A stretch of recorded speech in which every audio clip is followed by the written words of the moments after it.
Am I the a-hole for continuing to split the bills equally with my fiancé?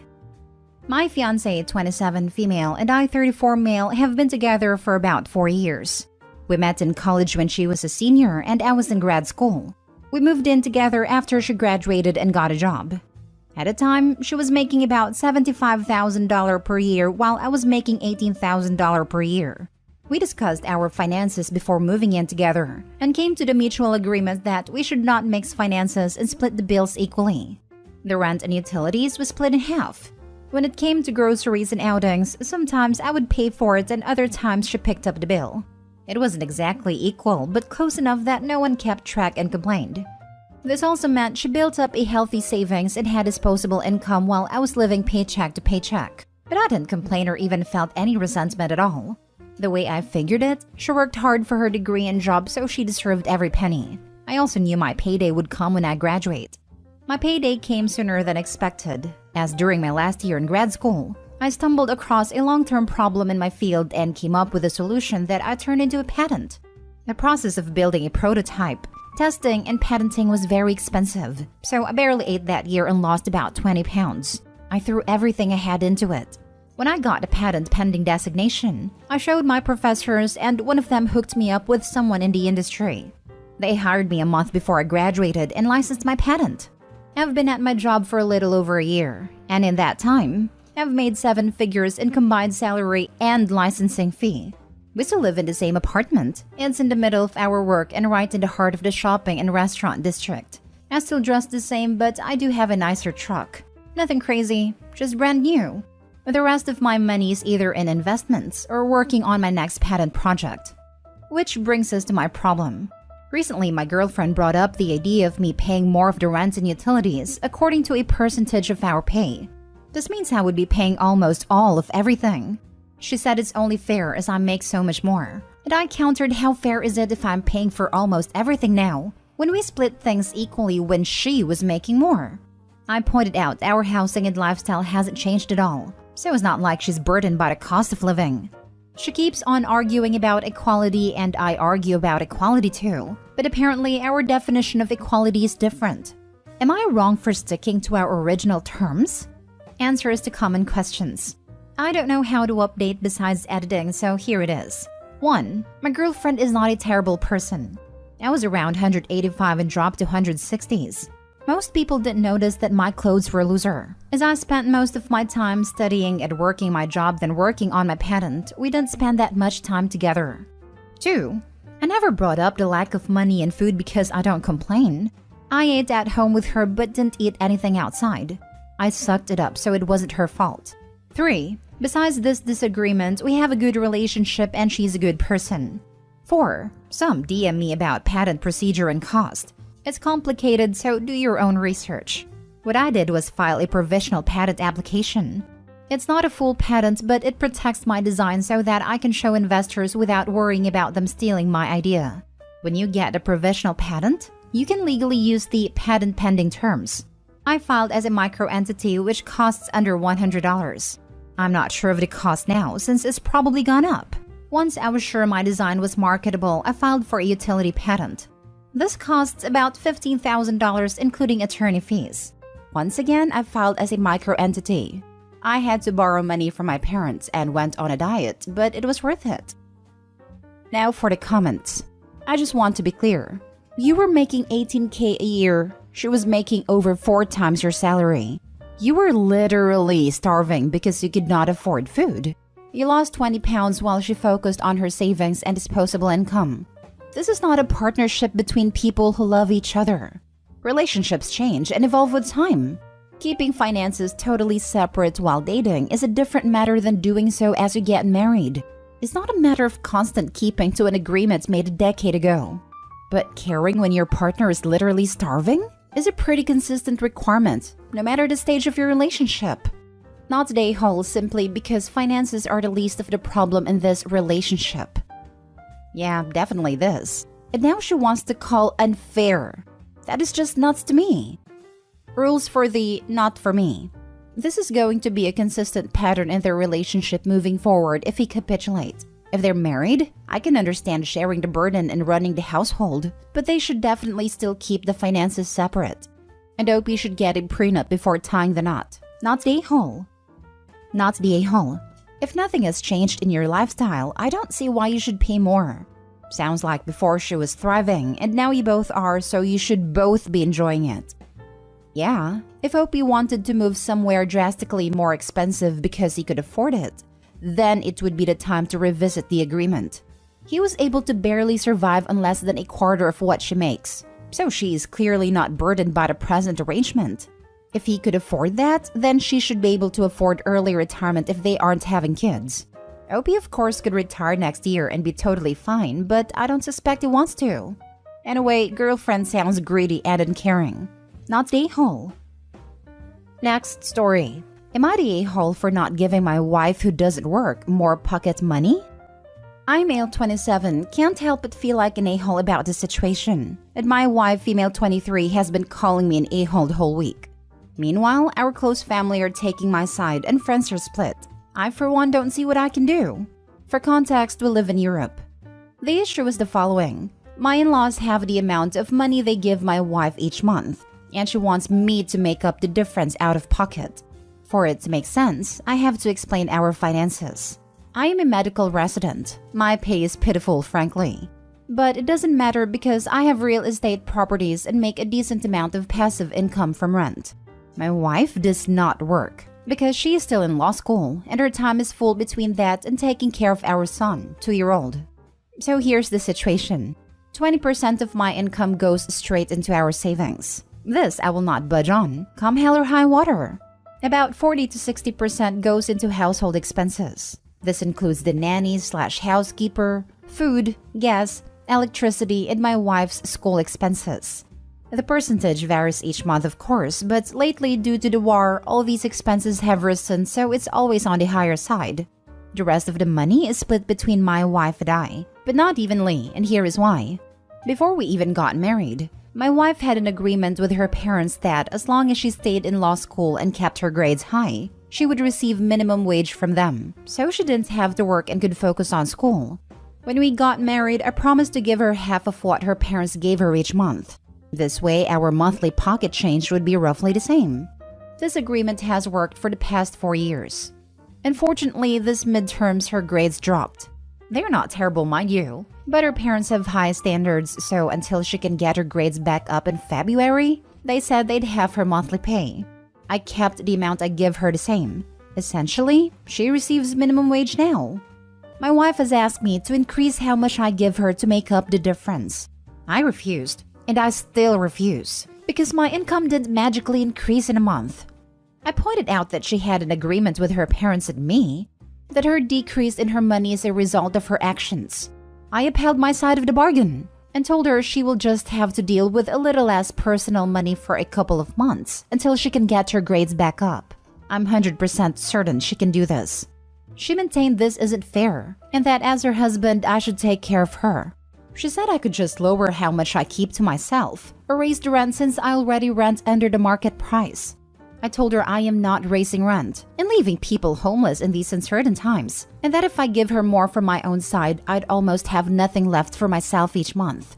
I really wish I could give her more. I do, but I can't magically make more money, and I think I deserve a little for myself as well. In my opinion, her receiving minimum wage without working is enough. So am I the a-hole? Not the a-hole. I felt bad until I read nanny and your wife's school expenses. Frankly, she's an adult, and she's lucky her parents and you are giving her anything. There are people out there studying, looking after children and still have to work. What does your wife need the money for if you're paying for everything else? Right? As soon as I read the title, I was ready to call him an A. The more I read, the more I was surprised by the entitlement of the wife. She basically gets a decent income only to stay in school. Most students don't. Also, please don't say that she gets the income to be a stay-at-home mom because her toddler is only 2. It is clear that she got this income even when she was childless. Moreover, she has a nanny/housekeeper. Also, her reasoning is that you're her husband so you should pay her? And the fact she wanted to raise the rent to people that do work and are likely less wealthy. Sure, it's not easy studying and taking care of a child, but she has all the means to succeed. My mom graduated law school with 2 kids. A job, no housekeeper/nanny, and the highest grade possible. Obviously, not the a-hole. She is, just for even thinking that. I felt bad for the wife's full plate. Until you said nanny? And housekeeper. I don't disagree with not the a-hole. However, Opie didn't state how often the housekeeper comes. At their income, I don't think daily housekeeping is an option, so the wife likely has to clean most days. He pays for rent, electricity, gas, food, nanny, housekeeper, and his wife's school expenses, and then gives her half the rate of minimum wage. Why should she get more of his own spending money than him if he's also paying for everything? If she has to do laundry and clean up a little clutter and get an allowance, she's getting an amazing deal. Next story. Am I the a-hole for not giving my sister 50% of my small business? I started a small business in July 2020, and about 8 months in, I hired my older sister to do some administrative work for me. She had recently had a baby and was not planning on returning to work but still needed a little money. So she asked if there was anything she could do to help the business, and I said yes. Her responsibilities included answering some emails, organizing existing spreadsheets, and reaching out to other business, which was her background, though none of the reaching out led anywhere. She clocked about 5 to 8 hours of work per week, and I paid her $25 per hour. I still created a product for the client, answered follow-up emails from the client, handled the financials, and ran the social media and website. About a year in, we decided to do a rebrand. We hired someone to make a new logo, and I built a new website. About 5 months before the launch of the rebrand, she asked if we could get something in writing, an employment contract. It also expressed an interest in owning a part of the business. I told her we could definitely get something in writing, and I would think about the part ownership. 3 months later, I suggested a 70-30 split, to which she disagreed. She said she was looking for a 50-50. I said I was definitely not comfortable with a 50-50, and the highest I would ever go would be 51-49. She responded with, "What's the point of being part owner when your decision would still be the final say?" Again, I told her I would think about it. 2 weeks before the launch of the rebrand, I was talking to my husband and made a comment about having to give her 50% to keep the peace. He advised me to write down my financial contribution to the company versus hers. Obviously, the financial, let alone time commitment, was staggering. I presented her with a spreadsheet of tiers to buy into the company, 10% for free, and then tiered payments all the way up to 49%. She was very angry, saying that I had blindsided her, betrayed her, and even went as far to say she built my business. I've apologized for not bringing it up until the week before the launch, but she refuses to speak to me. She refuses to come to family Thanksgiving or Christmas, and it's tearing my family apart. Now for the top comments. Not the a-hole. She was an employee. You paid her a wage to do a job. You have the financial interest in the company. If she hasn't invested her own money, why does she think she's entitled to any form of ownership interest? Oh goodness. Why in the world did you offer her 49%?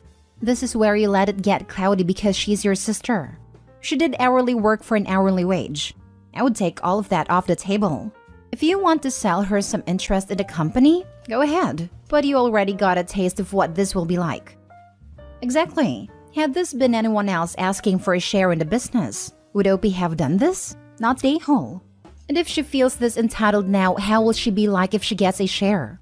Opie should completely sever business ties with his sister. Edit, and if greedy and entitled sister still has access to any of the systems, email/website accounts, bank access, etc., kick her out immediately and change passwords. Secure those things before she helps herself to them or make a mess in there. You know she'll hide behind family to avoid prosecution. And if you're feeling this badly about not giving her shares that she hasn't earned, I doubt you'd file charges against her if she steals from you or ruins your business's reputation. Yep, employee share ownership is a thing some businesses do where I live, but I can tell you now that I wasn't given 50% of the shares. I purchased my shares in the same scheme every other employee can use, and it was a lot less than 50% of the shares just for turning up as just an employee, not an owner or investor. Last story. Am I the a-hole for not continuing all of my grandmother's tradition by not paying for my cousin's college housing? My grandmother passed away this summer, and in her will, I was left a small home in the college town that I live in. This house was where I, as well as my siblings and some other members of my family, lived while we pursued our degrees. My grandmother made rent equal to expenses plus a bit extra to cover regular maintenance. It was a stellar deal for college, and it holds a lot of fond memories. I feel very fortunate to have received this house and intend on continuing her legacy with the space. I have told my family, there are 4 remaining cousins who are not college-aged yet, that I intend on continuing renting the house out at cost to family members if they chose to pursue a degree at the college where this house is located, or if they choose to take a job in the area during their college-age years. Here is where the dilemma comes in. When I made this announcement, I received a call from a cousin who is currently attending a different college that is nowhere near the home I inherited. She wanted to know how much I intended on sending her for her housing when she moved off campus next fall, as my grandmother did give some money for her grandchildren who chose not to go to college where the house was. Not nearly enough to make the deal that the house was, but from my understanding, it was equal to a couple $100s a month. And when I told her I was not planning on sending any money for her housing, she went off screaming that I was disgracing my grandmother's legacy, and that grandma would have wanted me to fulfill the entire legacy of college housing generosity. I am not a wealthy person. I did not receive any money in the inheritance, just a house. And even that, I have had to spend a fair amount of money in repairs to get home back to the prime condition, as non-family tenants had moved out during her passing, and they took advantage of the lack of supervision during the legal red tape surrounding the house. So I told her that even if I wanted to fulfill the whole legacy, I didn't have the money, and that was it. Now I have family members calling, stating that I am now forcing their children to choose this school near the house when everyone else got to choose. I feel guilty, but it's not like they can't go to another school. They will just have to pay for 100% of their housing. Am I the a-hole?